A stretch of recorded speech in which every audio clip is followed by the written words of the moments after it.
So if you're going to be the assistant manager around here, Andrey, then we need to lay some ground rules, first and foremost. Number one, no match fixing. That's just not allowed. Not allowed. You can't do that. No bribing players to fix matches, and no betting on football in Belarus as well. Those ground rules, they should be okay, and then we'll get on fine. We'll get on fine, and nothing bad will ever happen to you. Thank you.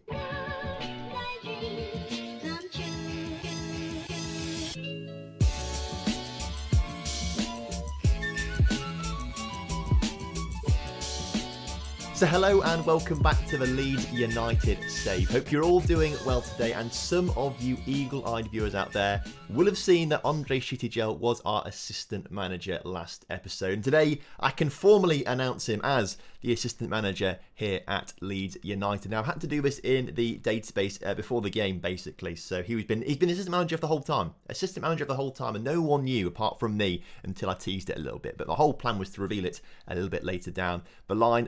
Basically, he's actually not a bad assistant manager.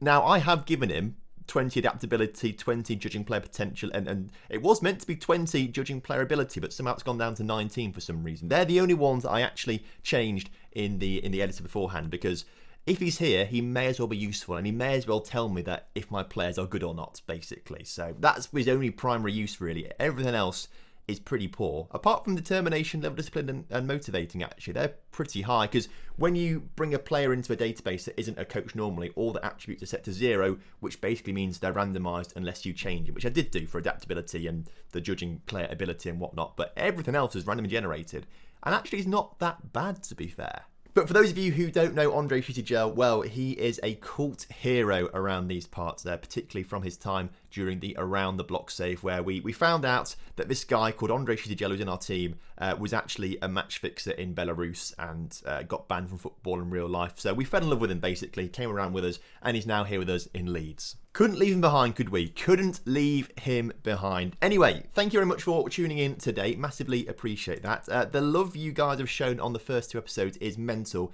Hitting the likes target every single time. So again, 150 likes is the target for today. That would be massively appreciated. And of course, if you are new around here, please do subscribe to the channel, because today, as I'm recording this, we've just hit 15,000 subscribers on the channel, which is absolutely mental. It's taken a little while to get from 14,000 to 15,000, but we're finally here. You love to see it. Let's push on now to 16,000 and then on to 100,000 after that, because obviously that's the goal. So let's go through results since you guys were last here for the 1-0 losses to Manchester United and to Arsenal. Not great games, that, and it got even worse. We lost to Championship side Blackburn Rovers in the Carabao Cup 3rd round. Not quite what we wanted, but we lost it, which wasn't very good for us. And then following that, we then lost to Man City 5-3. Now, because we'd lost 3 games in a row, I thought, okay, let's change up the formation a little bit. Let's try and do something a little bit different. So we went to our Park the Bus formation, this 4-2-3-1 formation. And in the first half, we lost 4-1, basically.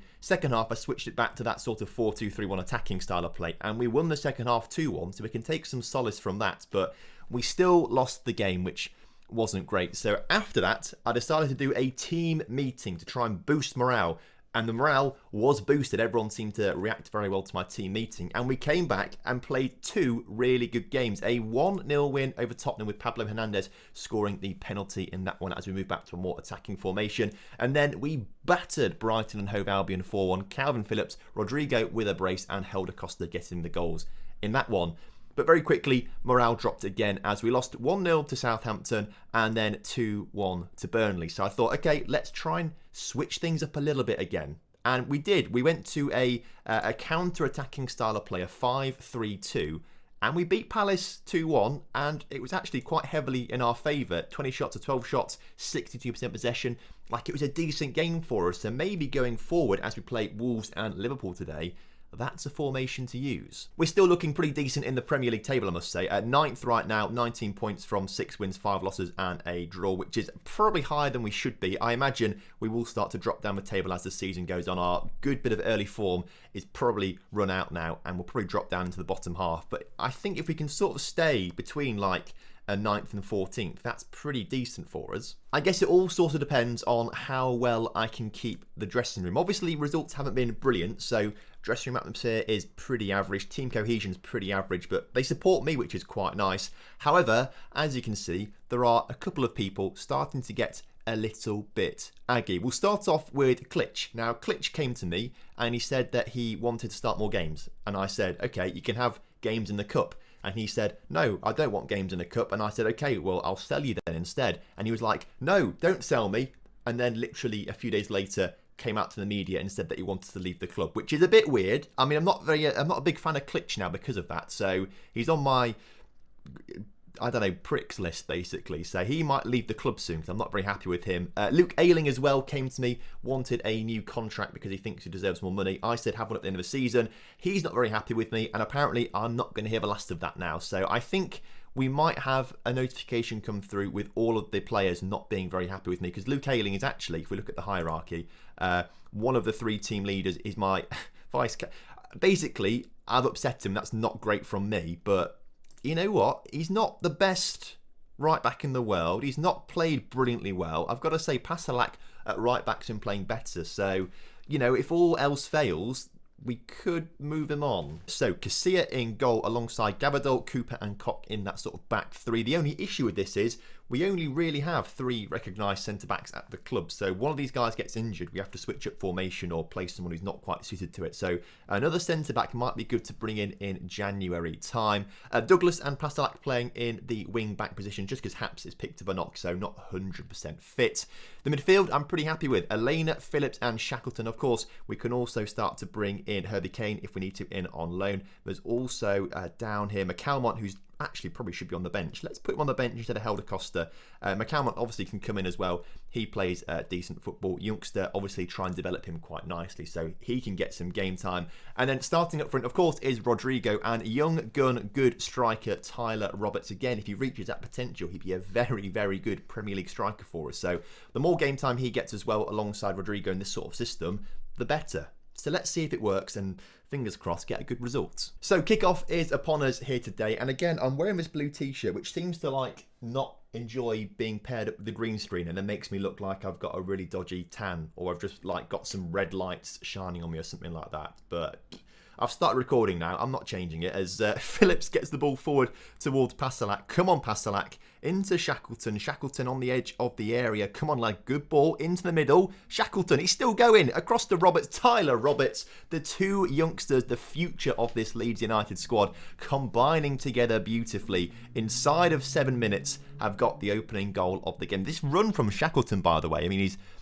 all over the place. Ruben Neves all over him. This guy, Otto, tries to get past him. They can't do it. This guy, Size, tries to tackle him. Can't do it. Tyler Roberts sort of waiting in the middle because who is this? Cody tried to go and then tackle.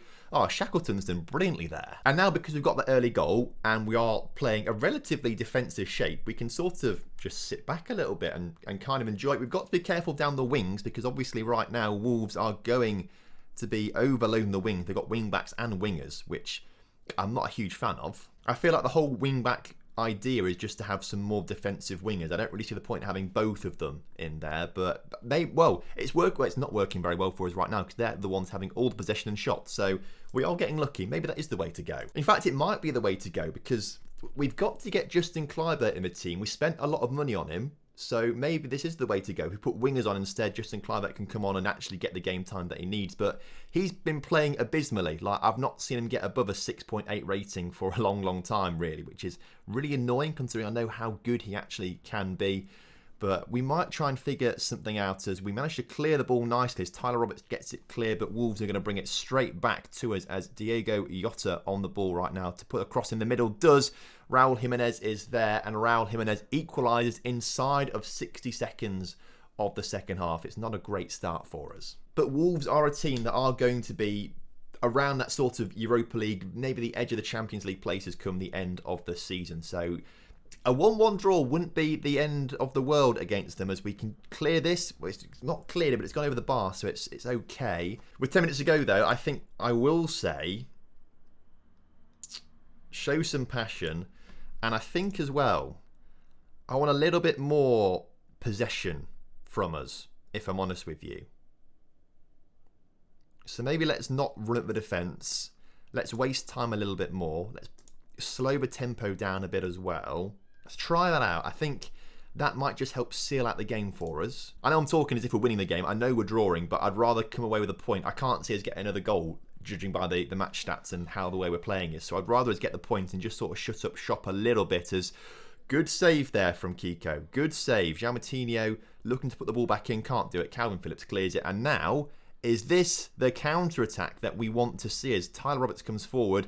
Douglas on the ball. Come on, Barry. Into Shackleton. Let's get it out wide once again. Or back to Carlos, into Phillips. Out wide again. Barry Douglas is there. Can he put the cross in the middle? He can't. What's this about? Oh, it's literally showing us a replay. Lads, don't do me like that. Don't do me like that, please. As the clock ticks down. A 1-1 draw against Wolves, I think, is decent. We stay 8th. In fact, we move up to 8th in the table. 20 points on the board after 13 games. 40 points is what we need for survival. So we're halfway there with less than halfway through the season. Very good game for Shackleton. An 8.2 rating there. Let's praise him for that one. You were superb last time. Keep it up, lad.